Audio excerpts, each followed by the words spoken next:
Let's call this meeting to order. This is the Livingston Parish Ordinance Committee meeting for Tuesday, July 12th, 2022. It is a little after 6 p.m. Lauren, would you call the roll, please? Mr. Girlinghouse? We got echo. Yeah, somebody's been turning. Well, wait.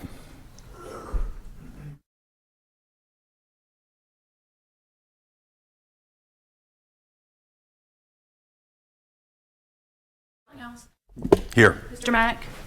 Here. Mr. Talbert? Here. Mr. Ard? Here. Item 3, old business. A, dirt fill. Is this you, Mr. McMorris?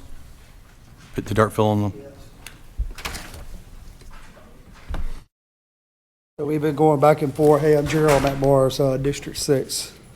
So my main goal here tonight is let's come up with something to make sure we protect the citizens of Livingston Parish. I think we all got the same goal, right? So there was a couple of ordinances written back in 2019, probably. I think Mr. Talbot had wrote one, then Shane had wrote one. So I went back and reviewed both of them. They were both good ideas, but it's kind of, we had to meet in the middle on that, to get full support. So after reading all that, I kind of sat back and said, hey, this is what I would like. You guys might have something totally opposite. So what I wound up doing here, I'll let Lauren read it out for you guys, what I would like to propose. And it's not going to be going against the people of the parish, but it's going to be helping the people with the big subdivisions that's coming into our parish with the flooding, with the big buildups. All right, so Lauren, you want to read it for us? You want me to read the whole thing? Okay. I think we can read the highlights. In the red. I'll just read it all. Section 13-76, methods of reducing flood losses. In order to accomplish its purposes, this article uses the following methods. 1, restrict or prohibit uses that are dangerous to health, safety, or property in times of flood, or cause excessive increases in flood heights or velocities. 2, require that uses vulnerable to floods, including facilities which serve as such uses, be protected against flood damage at the time of initial construction. 3, control the alteration of natural floodplains, stream channels, and natural protective barriers which are involved in the accommodation of floodwaters. 4, control filling, grading, dredging, and other development which may cause increased flood damage. 1, subdivision or subdivisions with improvement shall be limited to 24-inch or less on lots smaller than half an acre. Should more fill need to be placed, one of the following will need to be provided. A, documentation to show there is an equal volume of storage provided below natural ground on the same property as the volume of fill used on site. B, drainage calculations by a licensed civil engineer in the state of Louisiana for the property prove that by allowing an additional fill, there are no adverse effects to the adjacent waterways, properties, landowners, structures, and floodplain for the 100-year design storm. 2, fill shall be limited to 36 inches or less on lots a half an acre or above. Should more fill need to be placed, one of the following will need to be provided. Documentation to show there is an equal volume of storage provided below natural ground on the same property as the volume of fill used on site. B, drainage calculations by a licensed civil engineer in the state of Louisiana for the property prove that by allowing additional fill, there are no adverse effects to the adjacent waterways, properties, landowners, structures, and floodplain for the 100-year design storm. Number 3, fill shall be limited to the foundation structures and shall not extend more than 24 inches horizontally beyond the limits of the foundation before it slopes. Number 4, side slope of the fill under the structures shall not be steeper than a 3-foot horizontal to a 1-foot vertical slope. Number 5, fill shall not be placed closer than 8 foot to any property line in order to facilitate the collection and transportation of any increased runoff via swells if required. Number 6, compaction tests shall be required when the footer of the proposed structure does not extend at least 12 inches into undisturbed soil. A, there shall be one compaction test per 12-inch lift per 1,000 square feet of fill. B, the fill shall meet one of the following standards: 90% modified Proctor or not 90% modified Proctor, and then number 2 is 95% standard Proctor. Number 7, if a structure must be elevated over 24 inches or 36 inches respectively, then piers or chain wall shall be utilized to make up the difference in elevation. And number 5, prevent or regulate the construction of flood barriers which will unnaturally divert floodwaters or which may increase flood hazards to other lands. And this is for subdivisions with improvements that fall under the flood zone A and AE on the land in the parish of Livingston. So we're doing subdivisions with and without improvements in the A and E, A or AE.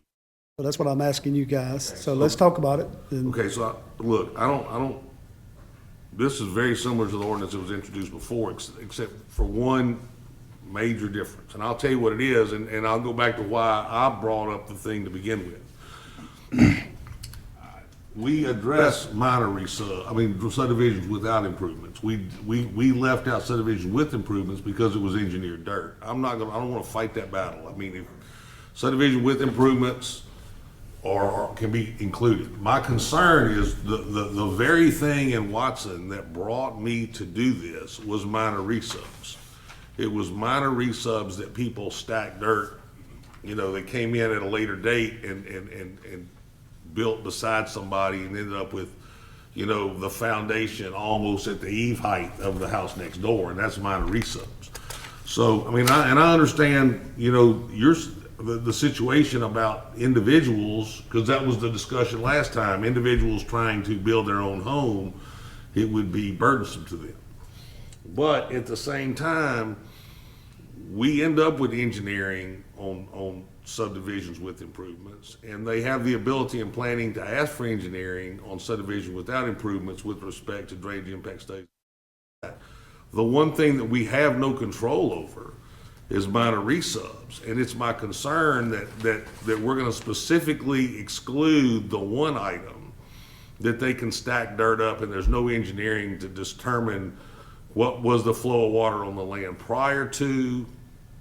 I mean, you follow what I'm talking about? So I don't have a problem with the ordinance. I just think that minor resubs ought to be included. I mean, I know what was the concern last time was it was overly burdensome on individuals, but other than that's the only concern I really have with the ordinance. let's talk about it. So, any other councilman? Well, I mean, that's one of the concerns that I have, because the biggest issue I have in mind is somebody builds their house, they build it up 3 foot, in the middle of 2 acres, and then all of a sudden my house looks like it's on the hill, so I'm gonna bring all this dirt in, and I'm gonna taper my property all off. And next thing you know, they done brought in 10, 15 loads of dirt. And then I'm getting phone calls from the neighbors all around them, they're flooding me. So you're telling me They're that flooding that's on personal or? Personal property, I mean, that's just an individual doing that, I just think that there is a specific problem related to minor resubs and individual lots that we're avoiding. And look, I'm gonna say something it might not be. I think we're avoiding them because of politics associated with it. That's what it seemed to be last time when the ordinance got beat, is that we felt we were overly burdensome on people who were trying to build their home. I have no issue with including the subdivisions. I have no issue with including subdivisions without improvements. I do have issue with exempting individuals who want to stack the dirt up, because ultimately, if we limit them to 2 or 3 feet, depending on the size of their lot, and then require them at 24 inches outside the foundation to start sloping, then you don't end up with what Jeff has a concern with and what he gets calls with, that people come in and build their property up and divert water to their neighbors. And I think that's the biggest concern, is the issues, the phone calls we get aren't typically on what the subdivision does or what a minor resub does. I mean, a subdivision without improvements, it's what happens when individuals build dirt up to get their foundations at a certain level. and then they come in at a later date and fill the land in, and they end up diverting water onto their neighbor's property. And I think everything about the ordinance addresses that, except we don't identify minor resubs. I mean, you follow what I'm saying, Gerald? Yes. We address not more than, not within 8 foot of the property line. We address swell ditches that would stop you from putting water on your neighbor. But we exempt what I have found, and I think what Jeff has found, and other people can talk about how it affects them, where you're gonna get the most calls from. You know, so, I mean, other than that,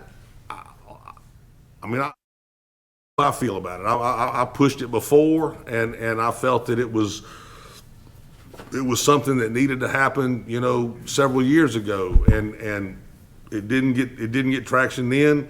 I think people have seen it, you know, as developments come to different parts of the parish. I think they see it. I think the concern is, though, that if you include individuals building their home, then the politics of that's going to be bad, because they're like, all of a sudden it costs them more to develop that lot because they have to do a little engineering. It's not because they still got to put the dirt in. It just that it all of a sudden becomes, you know, there's some additional cost in engineering to justify raising it above a certain level, or, you know. But if you just limit it to the, you know, 2 foot outside the slab and do a 3-to-1 slope, you know, there's no additional cost to you. That's just my personal opinion, but. Yeah, I agree on this myself, that you have situations where I know subdivision where lots were laid out,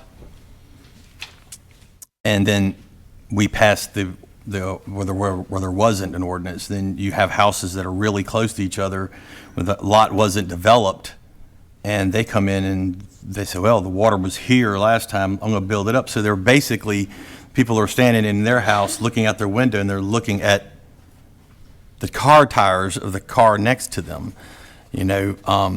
But they're also correct in that regard. If it's not, it is the politics of it. It's not going to be viewed in a good light whenever someone says, hey, I've owned this property, I want to develop it, I should be able to put it, you know, 8 feet off the ground with dirt, and then, you know, but then you're affecting your neighbors. So in essence, I agree. You know, it's just not a good situation as far as you're going to get blowback on it. So you might as well do something in effect that works across the board, you know, because we don't want to tell someone, hey, you know, you can only put in this much dirt, or you can only do this, but at the same time, you can't impact your neighbors. And that's what's happening. I mean, you know, you shouldn't be able to put water on someone else's property without it being at least engineered in a way where you can get the water to a canal and get it drained out. So, in effect, I kind of agree with Mr. Talbert and Mr. Hard. So.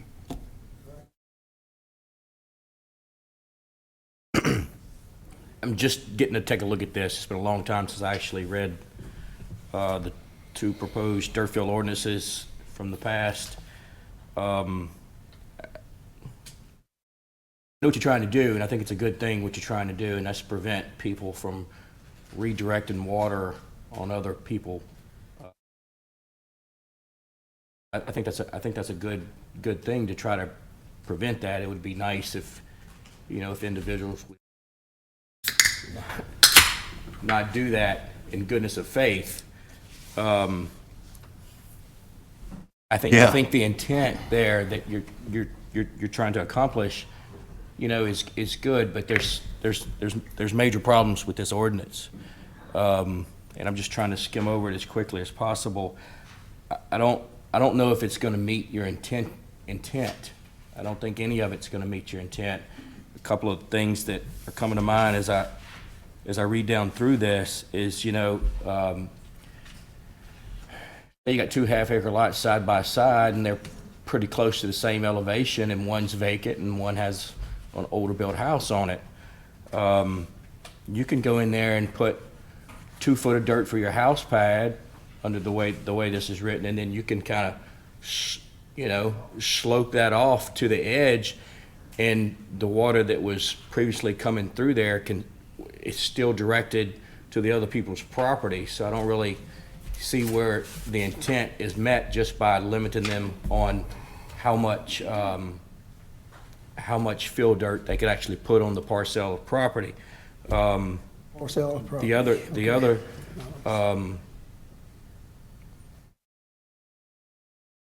thought that I was just, go ahead. Well, 5 specifically says fill should not be placed closer than 8 foot to any property line in order to facilitate the collection of And that's true, but you could direct it to that 8 foot, and depending on, the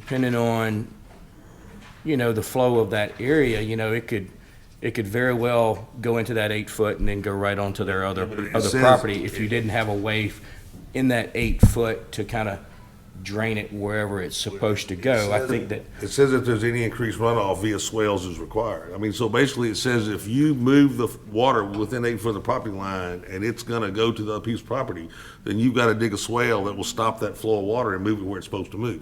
I mean, it specifically outlines the fact that you've gotta put a swale ditch within that 8 foot, if that 8 foot's gonna allow the water to make it to your neighbors, then you gotta put a swale ditch in there. That's how I read it. I mean, So this is what go through it and make sure that I'm yeah, let's understanding read this through it. correctly, but And, hey, this is something we don't have to vote on tonight.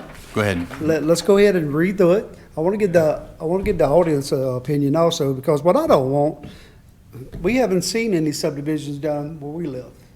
It's coming. It's coming quickly. I don't want it to be like Buddy Ellis over there, where you're looking at 8-foot mounds of dirt if you go down Buddy Ellis right now. All right? Oh, I agree. We, the people, don't want that. Let's do something sensible here. All right? What could make his water flow out of here better? Hey, my house is built up off the ground on blocks. Hey, when it comes up at my house, it goes up underneath my house to get out. another thing that comes to mind here is when we're talking about this is, you say if you're gonna build more back and you can, in some way, shape or form, have like a zero net fill type thing, property equal to the amount of dirt that you put on the property. But the problem with that is if you just dig a pond on the property, you don't accomplish what you're trying to accomplish because it fills up with water and you don't get the void. In these subdivisions with improvements, that's all calculated in, and the retention pond for the subdivision is supposed to be, or going to be one day, maintained by the gravity drainage district to ensure that the plan purpose and the intent of that pond operates as it's designed. Whereas the way this is written here, somebody could just dig a pond on the property and fill it up with dirt, and it actually, there's no added benefit in any way, shape, or form. So I'm not saying. So you're telling me it's no benefit, Shane, whenever you got 200 homes coming and you're gonna put it up 8 feet in the air to build up some of these places in these A and AEs where it's gonna be no benefits? That's No, what I'm not saying asking.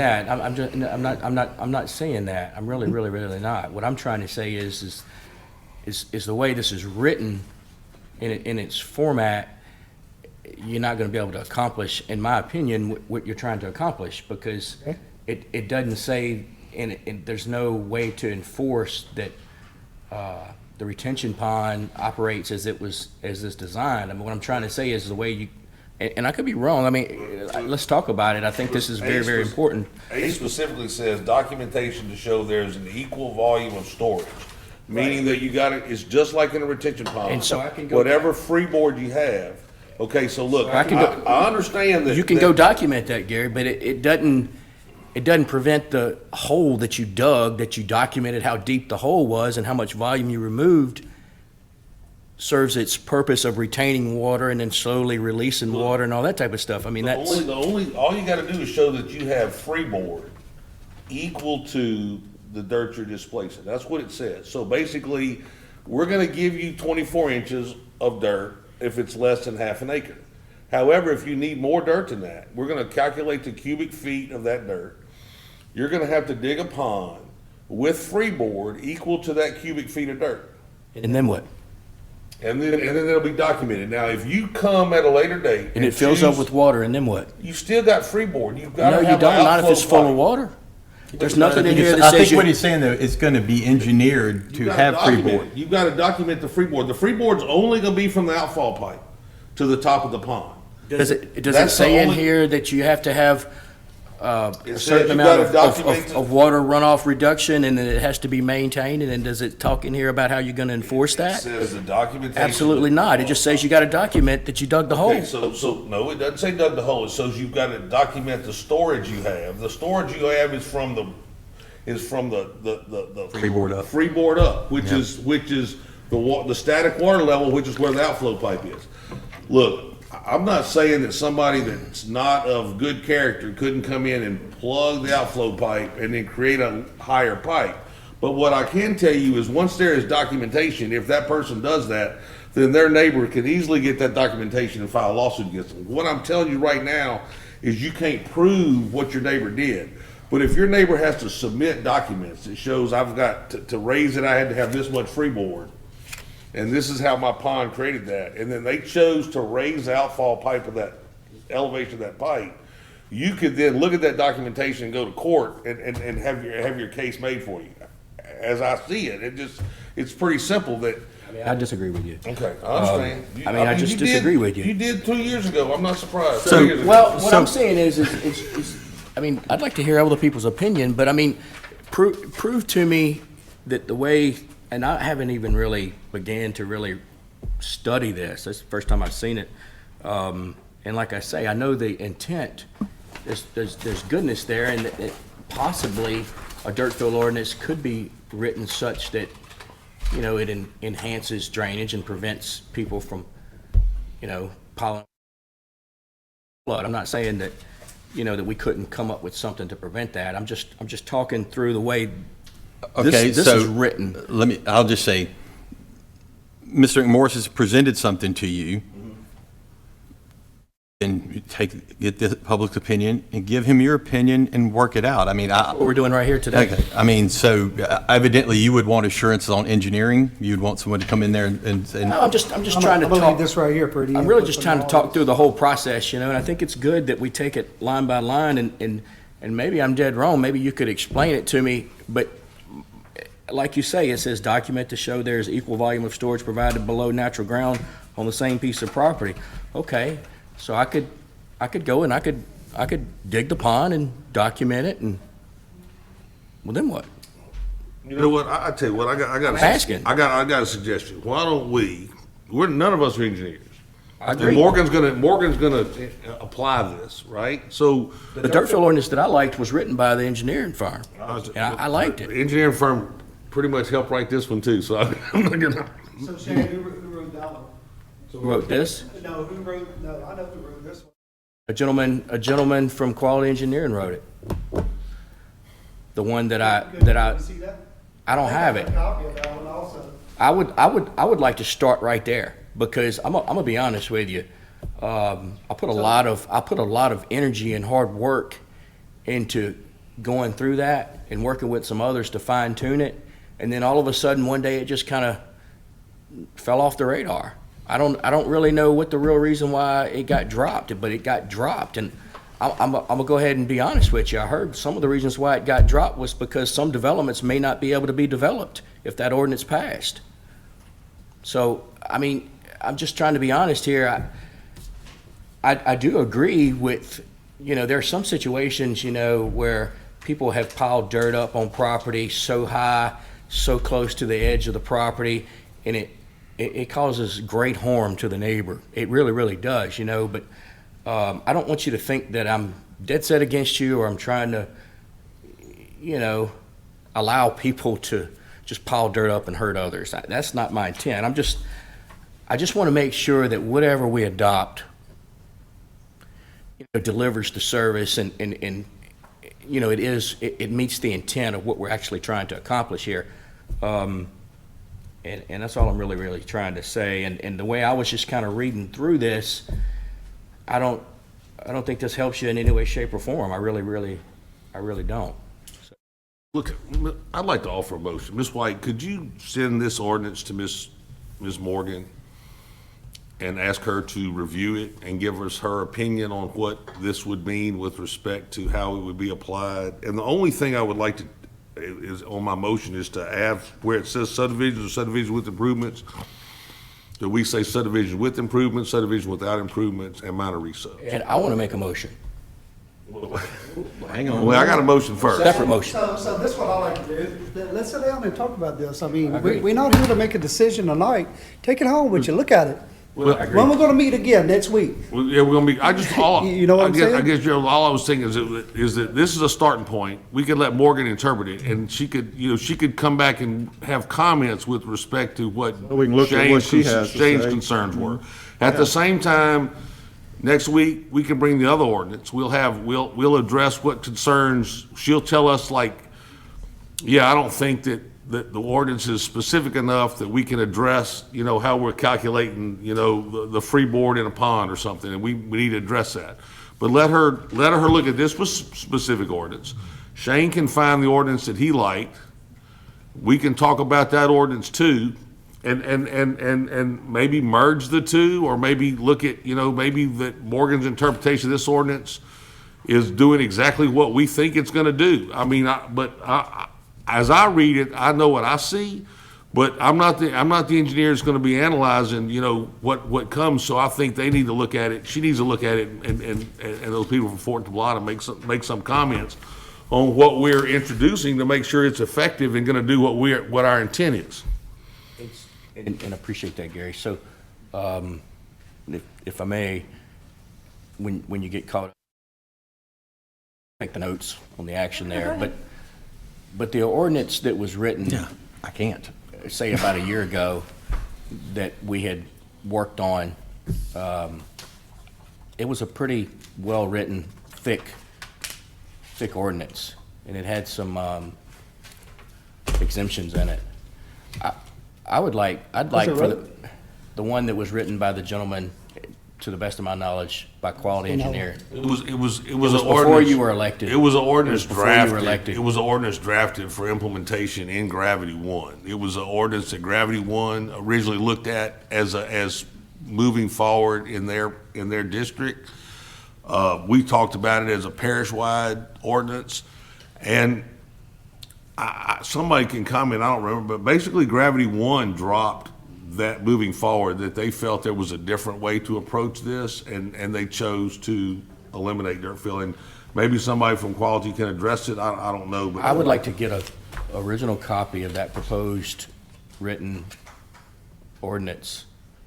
So I don't necessarily think we have to do a motion on any of these things. You can just get it, did you have anything, Mr. Arnold? No, I mean, I'm Because good I with want to both hear of from the audience on this, but I don't think we need to do a motion to do any of these things. I think just send it to Morgan and. I agree. let her review and I see just what want she to say one thinks. more comment, guys. I'm just gonna throw it out there, and it's just how I feel about it. I start to talk about subdivisions without improvements and minor subdivisions, right? If you require them to dig the retention pond on a private piece of property, who's going to maintain that, and how are you going to enforce that? I mean, I just totally disagree with putting minor subdivisions on here. And maybe we should, I don't know, maybe look at. So who's enforcing? Well, I'm just saying, maybe if you're going to do a dirt fill ordinance and say, hey, you can't do 24 inches, period, the end. You're not going to be able to put more than 24 inches, because to me, to allow them to do more and then say, hey, you can dig a retention pond on less than half an acre without a way to maintain and enforce it, your retention pond serves no purpose. Just things like that. I just think that, we need to kind of talk through that whole entire process, but on a minor resub and on a private piece of property where somebody goes in and puts a house pad, you come up with a way to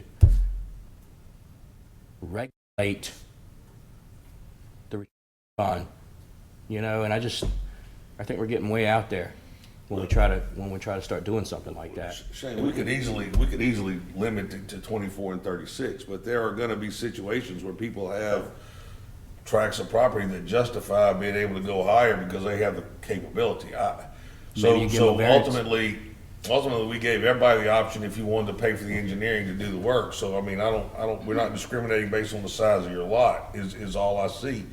I don't really think anybody with a lot that's less than half an acre is gonna dig a pond on it. I don't think that either. I mean, but at the same time, and just because it's above half acre doesn't mean they're going to, but if above half acre could be a 3, 4, 5 acre tract where somebody could definitely justify, piling up 7 or 8 foot of dirt if they dug a pond and had freeboard on that pond to offset that cubic foot of dirt you stacked up. Another thing too is if you got 3 acres, the way this is written, you got 3, 4 acres. And you tell somebody they can't have more than 36-inch house pad. I mean, you're talking about putting dirt on a little bitty piece of property. I don't really see where that's gonna. I don't agree with that regulation. Well, I mean, I can understand, you got a 1/3 acre lot and you going out there putting 10 foot of dirt on it and flooding the neighborhood out. I mean, that's a problem. But Okay, so let's get the ordinance that you're talking a about. lot to talk about more.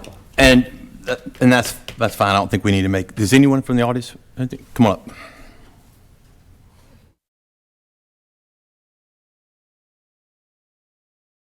I do, and address. Hello, Bill, 18052, Louisiana Highway 444. One thing that's kind of stepped back and mentioned, just the nature of what's going on with FEMA and when the parish adopted to be 1 foot above the base flood elevation, and Ascension Parish does 2 foot above base flood elevation. That requirement right there pretty much gets you in a situation where you go down the road and you see that there was older existing homes that they were at this level, and now, somebody new that builds right alongside them is going to be up above their neighbor's property.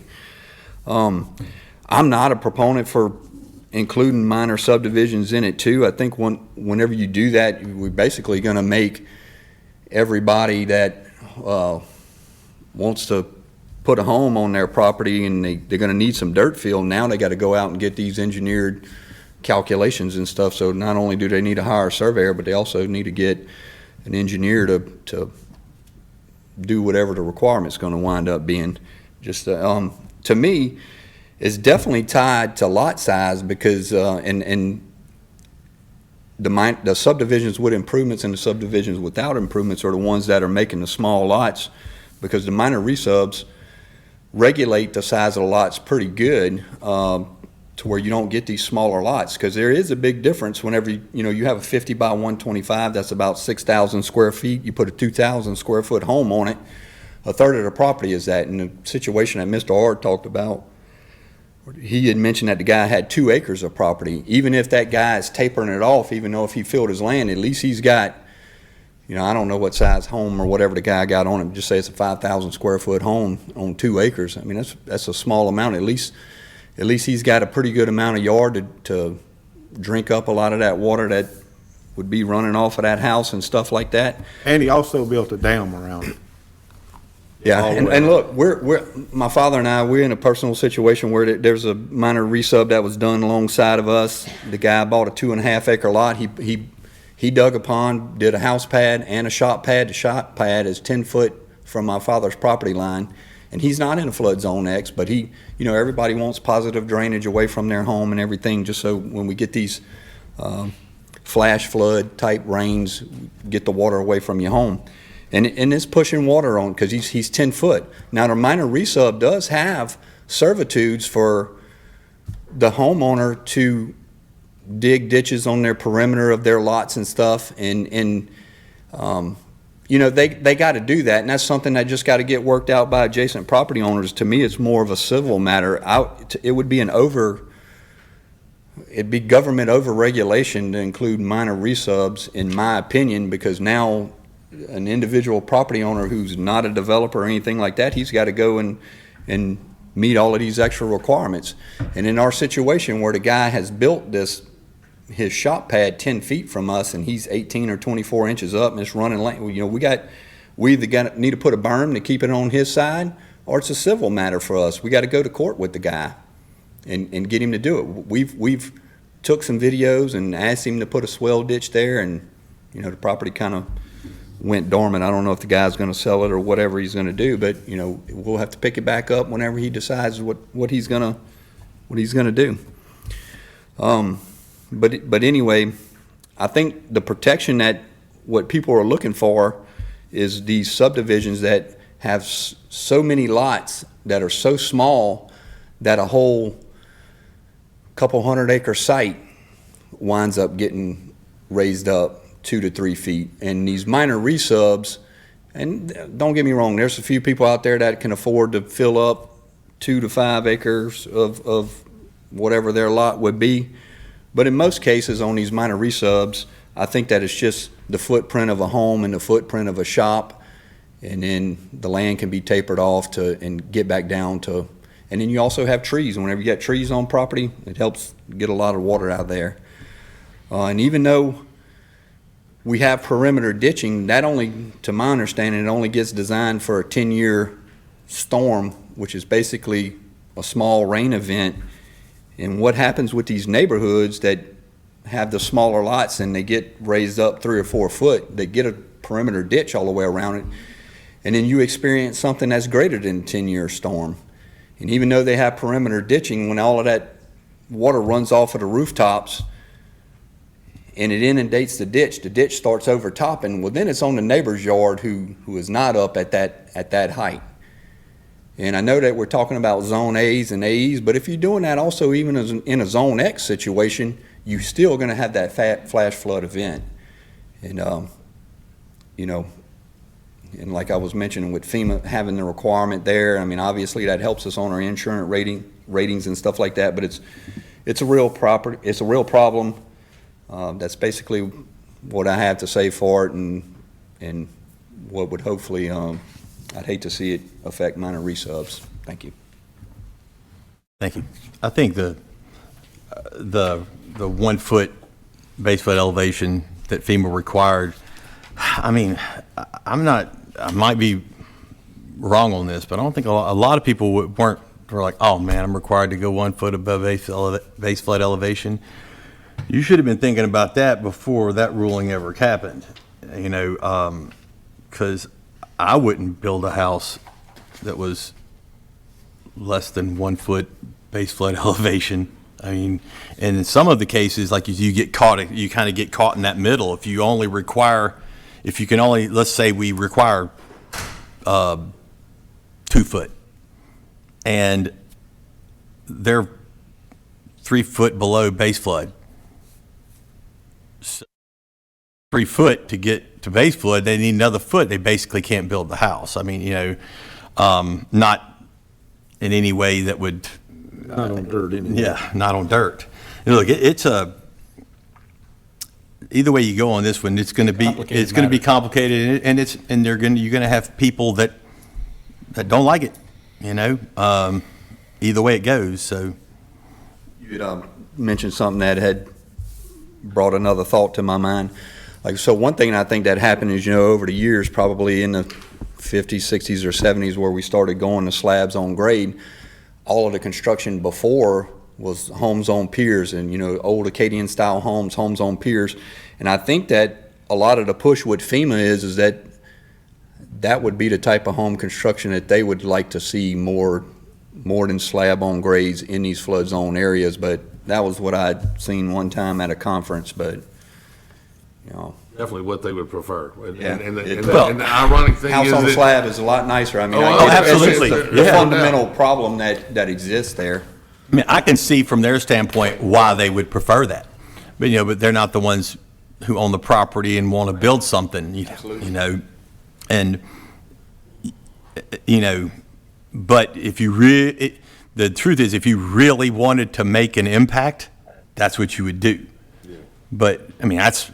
Just say that out loud. That's what you want to do. But I have a problem requiring people to say, look, you saved your money up. You got to build your house on piers. Not that there's anything wrong with that. I mean, but when I built my house, I wouldn't have wanted to do it. Now I don't really care. I mean, but I wouldn't have wanted to do that then. So, yeah, and so we're going to work on that. Anybody else? Aaron? I think it's a good start. Karen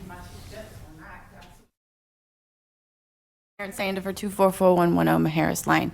I love the pier and beam. And looking at other communities, specifically Mandeville, they've kind of made it a thing over there. It's a thing.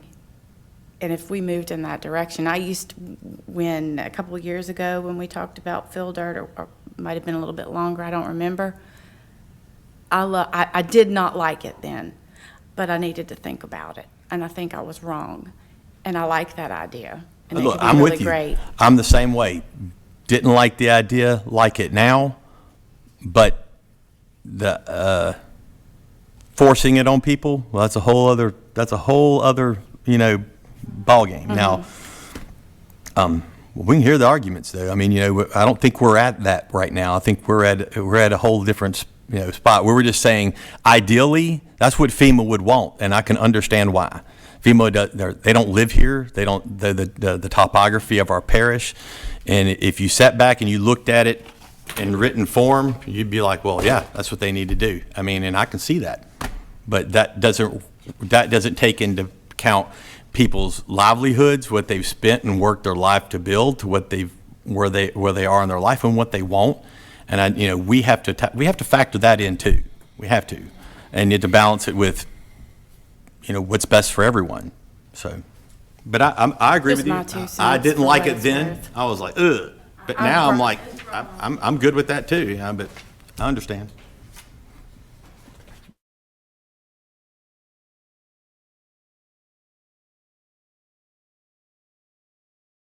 I know. But Okay, keep going. I mean, Sorry, I just wanted to make you aware. That's fine. well, I mean, it could be. Tommy sent me a thing saying that the audio is on the live feed's not working. So, You trying to resolve it? yeah, he's trying to resolve it right now. I mean, we could. Let Derek, go ahead. Yeah, go ahead. Hey, Derek Murphy, 18320 Highway 42 in Port Vincent. How's it look, Tommy? We got it right? I'm trying. Okay. I'm on a line shot, so we're not messing with it. Okay.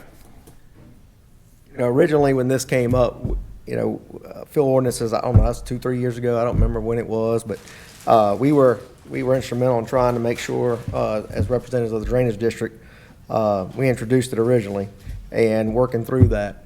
The intent there was maintaining our floodplains. The volume that's in our floodplain was paramount.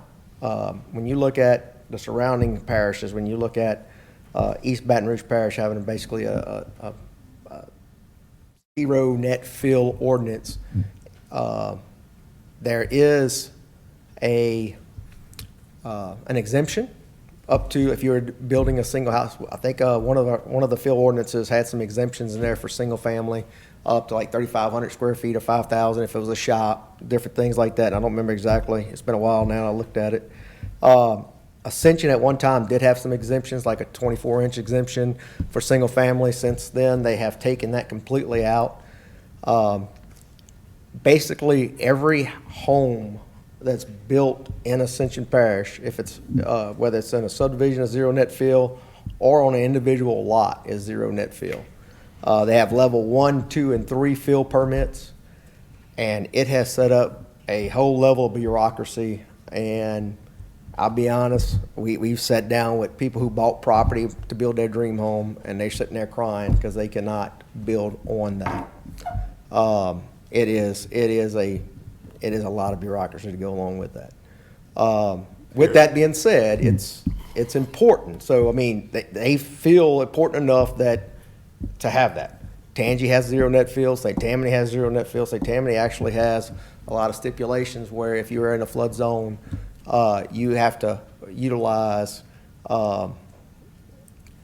Basically, you can't double dip between mitigation and detention. East Baton Rouge Parish is about to roll out, probably I'm on that committee on Chapter 15 over there. We're about to roll out somewhere in the next 6 months some additional stipulations for floodplain conveyances, stipulations where the difference in volume between pre and post can't be used in the detention, so you have a true zero net fields. Just a lot of different things going on in the parishes as after 2016, all these regulations are finally starting to come into play, where they had, you know, parish-wide studies and citywide studies. So any volume in a floodplain does reduce the amount. Now, you're looking at two different things. So a lot of places you have a detention pond. The detention pond acts as two totally separate functions. They have floodplain mitigation and they have detention, and they act separately. So you're looking at, let's take a subdivision with improvements. So you have right now it's a 100-year, 20% reduction, right, on the detention pond. That's your new ordinances that y'all passed. So that pond has to be designed for detention. It has to have the volume that's required. There's a certain amount of freeboard that goes along with that volume.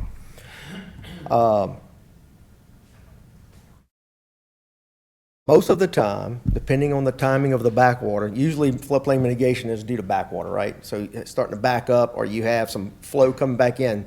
So you have a rush going into the pond, it goes out, and then you have a backwater, and that's your floodplain mitigation comes in the pond. So the volume in that pond can be used if you can prove that the timing is different.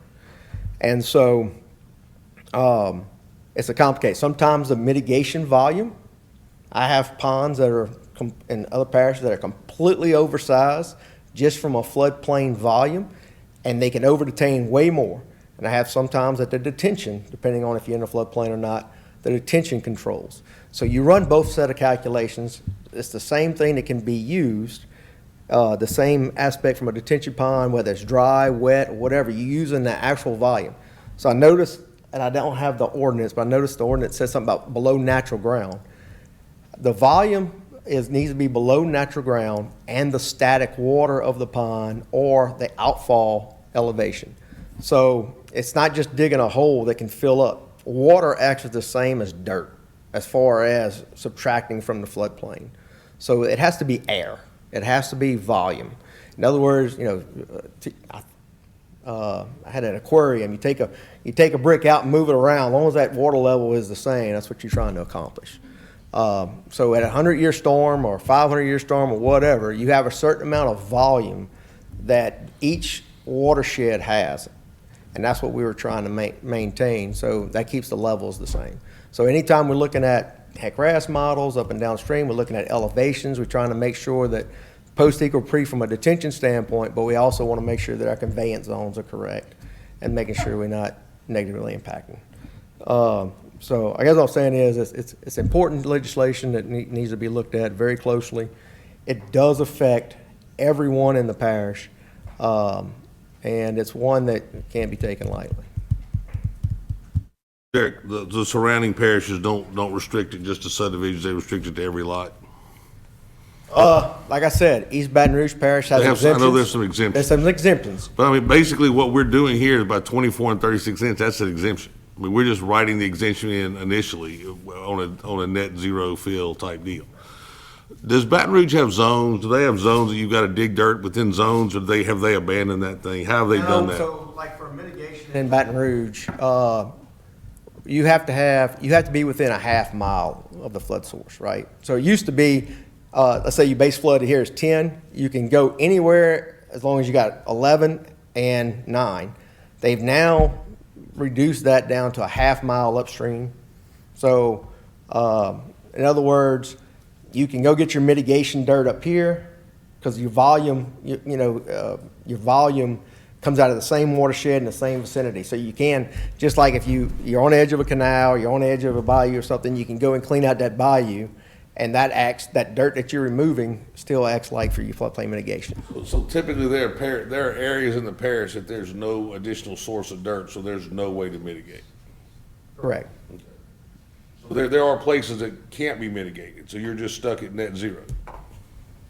Yeah, and look, there's that's where your exemptions come in and things like that. So, look, it's a tough subject. Yeah, it's a complicated. Yeah. So just out of curiosity, it's been a long time since I've been a job.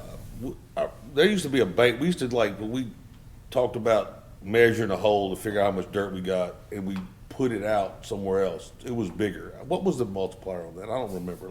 So mitigation is a 1-to-1. 1-to-1. So it doesn't matter that the dirt expands, we're just gonna look at the size of the hole that we, okay. You're taking it out of the hole and you're compacting it in, so it's a 1-to-1. Dirt volume's usually between 1.3 and 1.5 from a cut standpoint.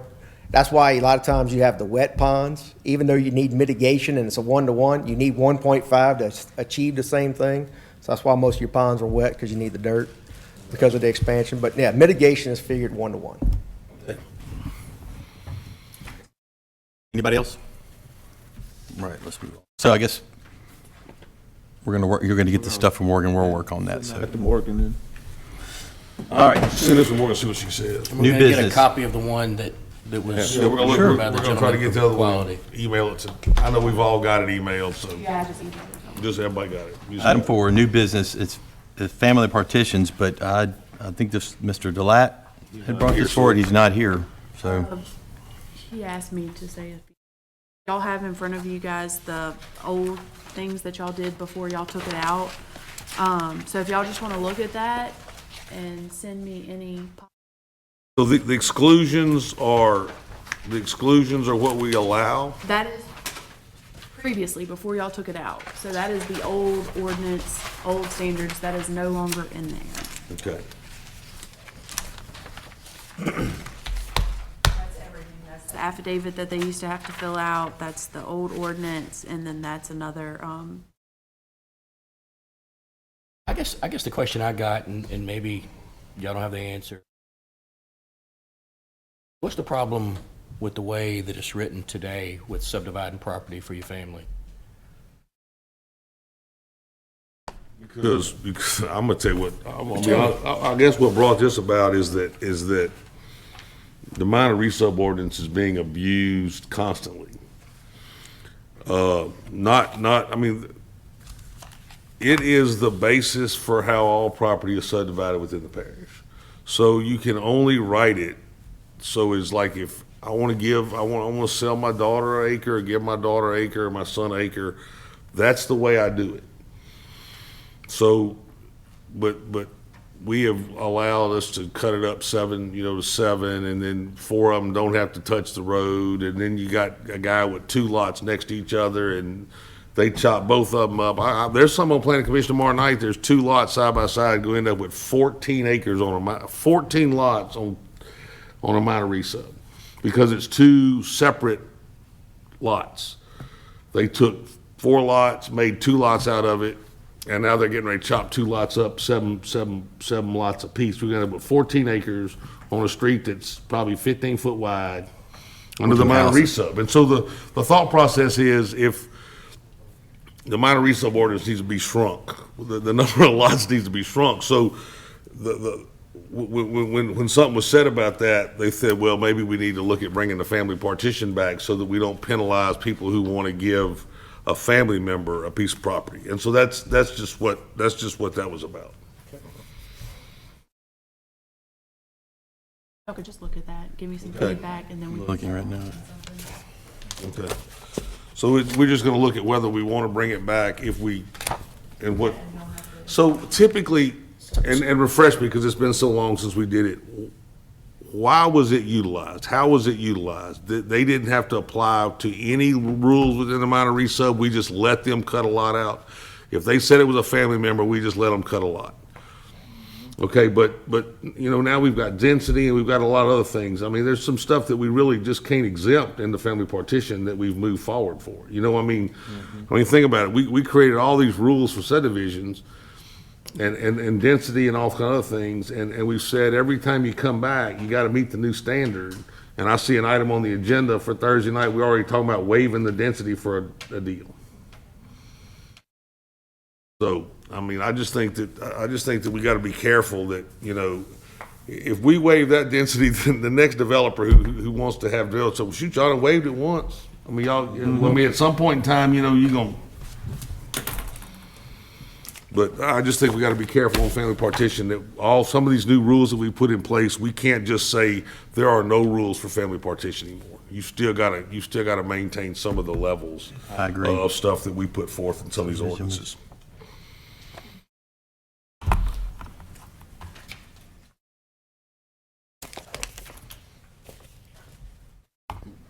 Any comments on it?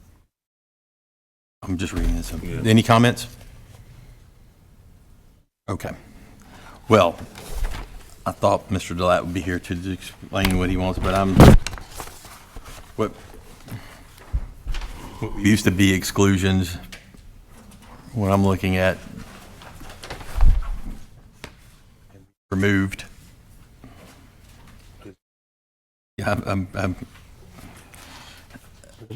Did we introduce this yet? It's been introduced. Are there modifications within this that we're gonna amend at the adoption? We're still on 4. Oh, I'm sorry. That's okay, but everybody else want to, so we'll circle back to that. So item 5. Go ahead, Yuri. No, I was just asking a question. So basically, this ordinance was introduced, and there was some questions at planning that they want us to make some changes. You want to highlight those, Ms. Yes. White? Okay, so the biggest change in the document that y'all have in front of you actually is it's completely restructured. So where everything was kind of just jumbled and put together, and it didn't make much sense because something that you needed at the end of the at the beginning of the ordinance was actually at the end of the ordinance.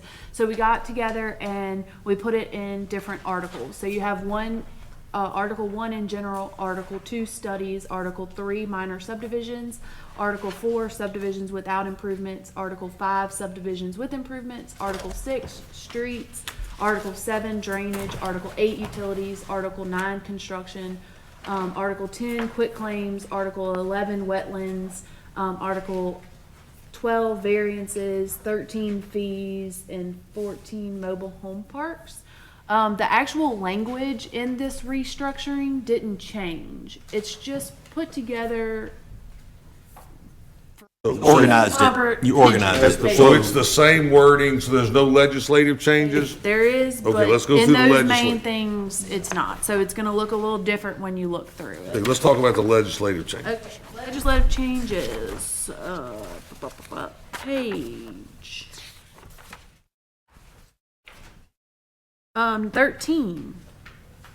No pond shall be constructed within 30 feet from any property line. Saw that. Y'all had already talked about that. Okay. So we gotta amend, do we have to make an amendment on all these things? We gotta amend all this as one? We'll do it. Okay. On page 19, there's some highlighted changes. Which are, I'm taking out. I got you. same, Sewer district, drainage district, fire, looks like you added. okay, And I forgot the word same because Protection it was just review, on there. 18's got some, I believe 7 that y'all adopted it to say 25-year storm. It was changed from 10, or y'all introduced it. yes. If you look at page 29 with requirements, this amendment came from Mr. Sam, and then Morgan worded it. It just says all roadway improvements shall meet the parish standards outlined in section 125-17 and be approved by the review engineer and planning director. Just making sure that all are done up to just, standard. all right, yep. There Good with is one more, just hang on. Hardwired, we had already talked about it. Okay, if you go to page 39, the mobile home parks, the width requirements from that section that I just read, the ones that we had just adopted in ordinance 2219, that needs to be added into this section for mobile home parks. Page 39.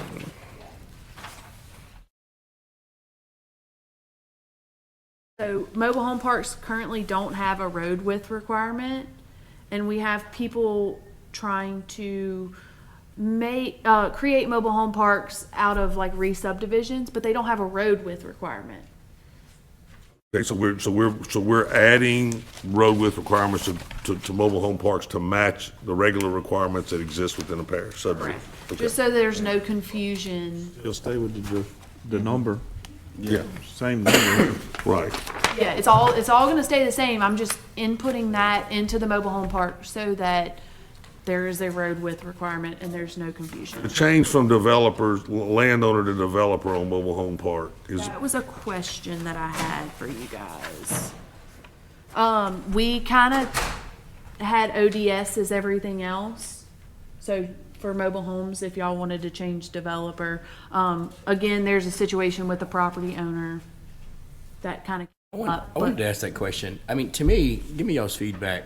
To me, any development, whether it be a commercial development or mobile home park or minor subdivision with and without improvements, to me, the property owner needs to be a part of the submittal as we've made those changes with the minor resub. We've made those changes, I think, here recently with subdivisions with and without improvements. Do y'all agree with that? I mean, to me, now look, most people that own property and they're wanting to sell that and somebody's wanting to come in and develop it and purchase it, you know, after it's approved, they're in agreement that parcel of property that they currently own, you know, with the development that's being proposed, you know, and they're okay with being a part of submittal. Every now and then, I guess you run into a situation where the property owner is not in agreement. My thought is we should be consistent across the board. No matter what type of development it is, the property owner should be a part of the submittal process. Well, I think what happens sometimes, and I'm fine with that. I think that situation in your district, when the property owner sold the piece of property, I don't think that was the issue. I think that when public outcry over the trailer park came out, then the owner changed his mind, and so he was against it then. But by that time, he had already made a submittal. I mean, basically, if I'm getting an option on a piece of property, if I'm gonna sign a purchase agreement and give my time for due diligence, if the owner's gonna require him signing my submittal, then that's gonna be part of that. That's gonna be part of that purchase agreement. You're gonna sign my submittal, you know, as part of the due diligence time frame. And typically, You're okay with putting that in as a requirement for all developments, whether it be I mean, commercial? It'll go from developer to ODS. yeah, I think, yeah, just ODS. Okay, there's one more. I want y'all to flip back to page 37? 50. Do There's, what? there's one on 37 too, but, Oh, the hardwire on the. yeah, but Y'all introduced it. Yeah, Okay, we so- already talked Yeah, about but that. because we put hardwire in it, and it's illegal to hardwire a trailer, a mobile home. I mean, a trailer. There's somebody travel coughing trailer. on that, What's that? about hardwiring a mobile home. Okay, go back to page 15. This isn't done in y'all's because I accidentally threw away the notes. We've made some language changes to the signage section. So 15, number 8, the following signage will be required for minor subdivisions. We had a situation come up where they have to place the sign 10 days before they go to the planning commission, right? yes. So in that 10 days before the planning commission, the sign has to stay up. Well, the ordinance reads, the sign must remain visible and upright throughout the construction phase. Right. It doesn't say it has to stay up through the 10 days. And, you know, it doesn't say the sign has to stay up forever. So we need to clarify that a little bit. So the sign shall be erected at least 10 days prior to the Planning and Zoning Commission meeting at which the subdivision is to be considered. This is a minor subdivision, so that's why it says that. The sign must remain visible and upright throughout the construction phase. So we can say the sign shall remain visible the entire duration from consideration through the construction phase, or we can say the sign shall remain visible until the final inspection. One of my big problems with that, I'm gonna go ahead and just be honest.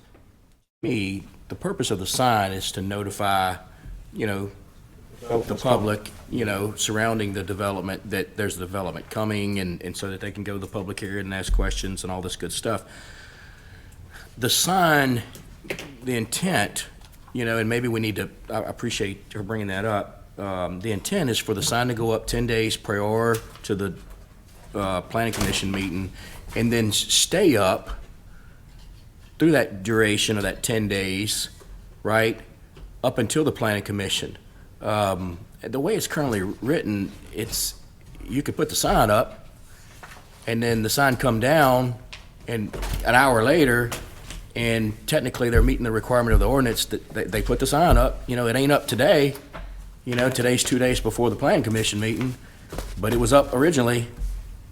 So it's kind of a, I don't think the way it's written is meeting the intent that we feel is required. So we need to modify that so that the sign is up, you know, 10 days previous, and then, you know, I don't know how to word it. I mean, I could word it, but it needs to stay up the entire time. What up do until you the do planning about commission. somebody that keeps tearing a sign down? You put one up, they keep tearing it down. How do you address that situation? Well, now that's a different situation. I think that in that case, you know, when you can prove that the sign was taken down by vandalizers, then maybe you can not hold them to it, but. Well, I mean, it does But you say don't- the sign must remain visible and upright throughout the construction phase. But it's not construction phase. It's before, it's not even to that phase. I mean, you're talking about, you see what I'm saying? So to me, the sign needs to go up 10 days It just- before. The sign needs to see. I mean, I understand you want to clarify it, but It it needs does to be say. clarified. It says. Well, I can tell you what I can tell you is that I talked to planning commission about this situation. They're not going out and verifying these signs are upright and notifying the people. I think they're Right, so- verifying every one nowadays, aren't they? I think they're going out and making sure everyone's verified. I think after the They're not, situation. okay? Well, they should. We can't force them to do that. I agree, but what I'm saying is, And it still doesn't, we can put that in the well, ordinance, but it to me, doesn't the make way them the do ordinance it. is written, it needs to be written such that it requires the sign be up the entire time previous to the planning commission meeting. Okay. And so, and I'm not saying that it has to be done today. I mean, do we want to like amend this and introduce this? Well, Or do we want to like introduce but this at a my later question is, date? does it these necessarily changes? need to be up through the whole construction phase? No.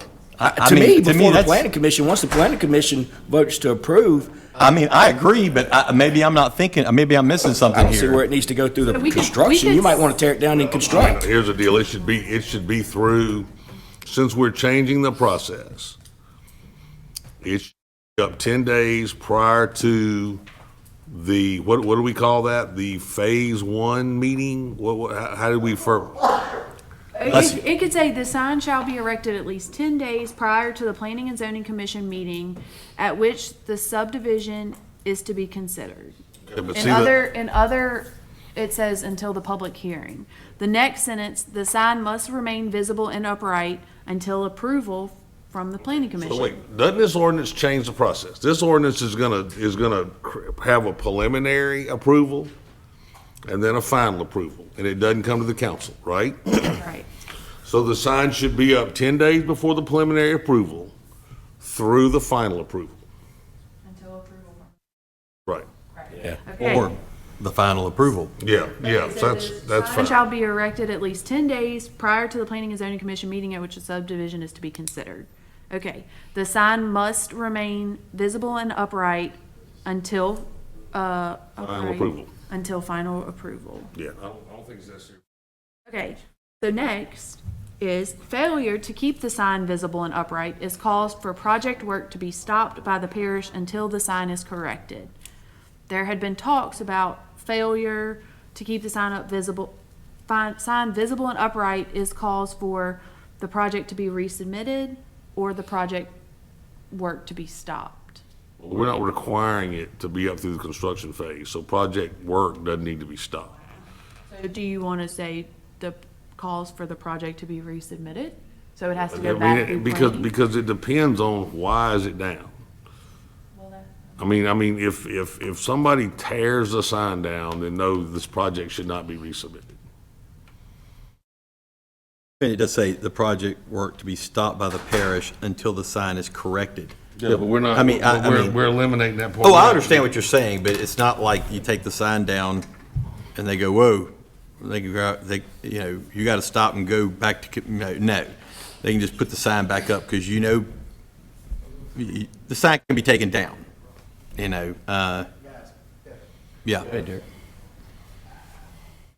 I think if we're gonna hold that standard that it has to be up, I think, and Kate, So once the sign goes up, we're required to send in pictures, basically date stamped or emailed or whatever, showing the sign is up, meets code. Sam has been sending people, not on every one, but he's been sending some people out there checking it. We've been notifying him. We've been meeting the inspectors and stuff out there. We have that one project talking about whether it's the owner or the neighbors or the minivan or whatever, I don't know, but the sign was taken down 3 times on that particular project. No matter who took it down, they took the post down. The second time, they took the post down, everything, and took it off. First time, they threw the sign in the woods. The sign was up again today. We deferred it, so the guy who put the sign up went back out this morning and to pick the sign up so he wouldn't steal it. Somebody was out there, again. So, we met the ordinance, we met the code, the intent.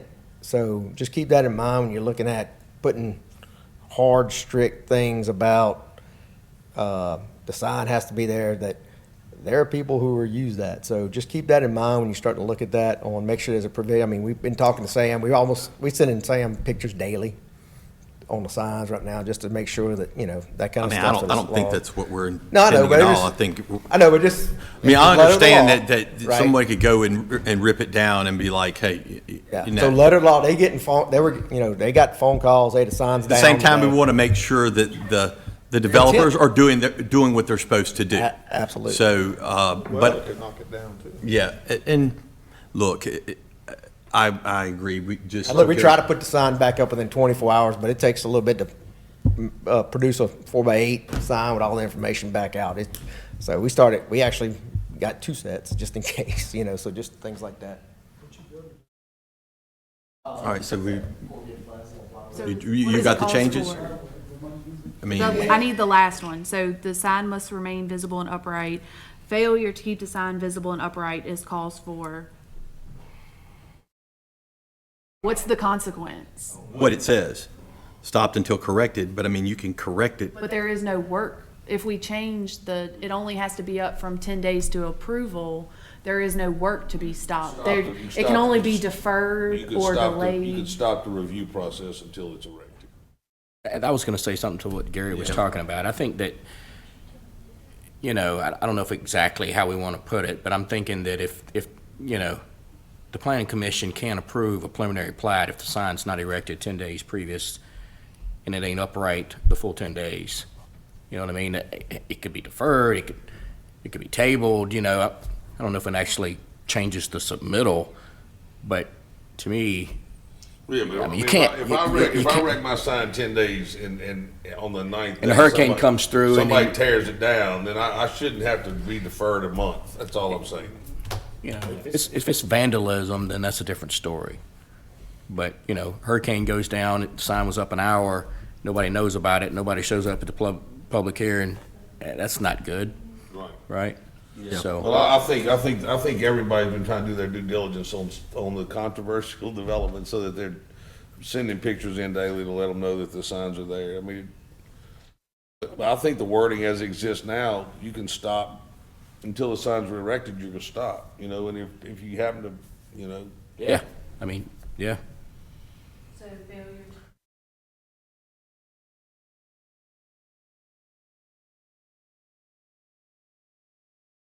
project review to be stopped until it's corrected.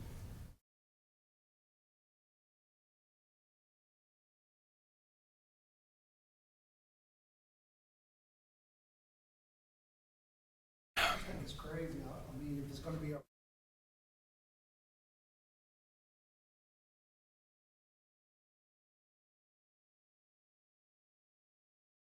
Oh, I agree.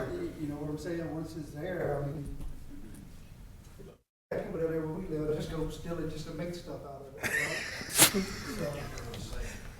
That's okay, that's, I just say, I'm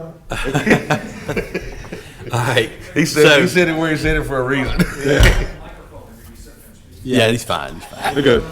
I don't even really know if you have to go that far. Let's just word it so that the sign has to be erected 10 days prior to the planning commission meeting and must remain upright throughout that 10-day duration. And just leave it at look, that. and look, And if the planning commission votes to approve it because it was vandalized or something, then And that's if, a different and ballgame. if somebody vandalizes it, Sam's gonna send a picture to the people, they need to go replace it.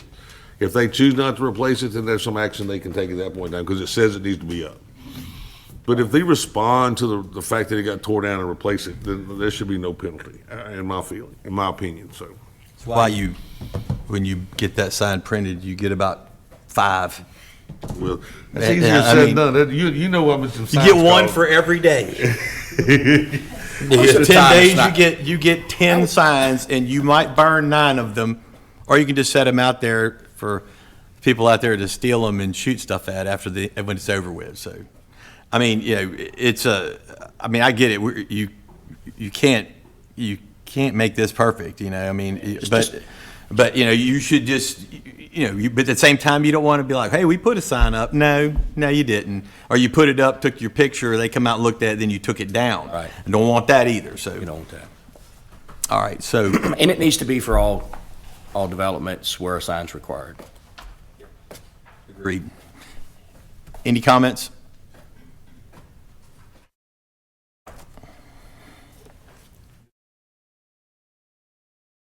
It just has to remain visible and upright, that's it. Visible and upright, 10 days per hour and throughout the duration. Or, what did we say before the Till planning final commission meeting? approval. Until Final final approval.